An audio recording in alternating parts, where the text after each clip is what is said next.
The scariest story yet. The last thing I saw before the power went out was my own face staring back at me from the window, but I live on the 10th floor. I froze, the breath catching in my throat as the apartment plunged into darkness. My reflection wasn't supposed to move, it wasn't supposed to smile, and it certainly wasn't supposed to vanish into the night. For a moment, silence pressed in on me, broken only by the faint hum of the city below.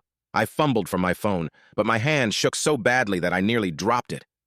When I managed to turn on the flashlight, the beam swept over my barren living room. Nothing.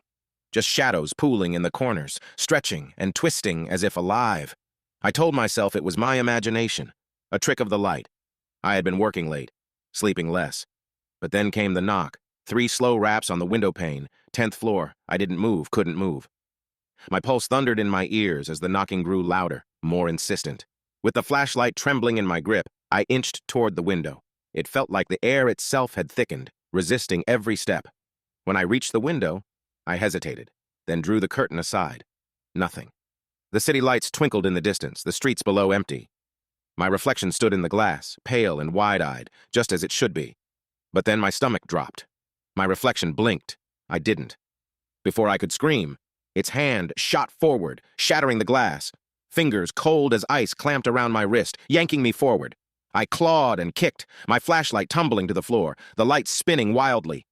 The room twisted around me as I felt myself being pulled, through the window, through the glass, into something cold and dark. When the neighbors found my apartment the next day, they said the room was empty. No sign of me, no sign of a struggle, just the window perfectly intact, and a single message scrawled backward in frost on the inside of the glass. I'm still here,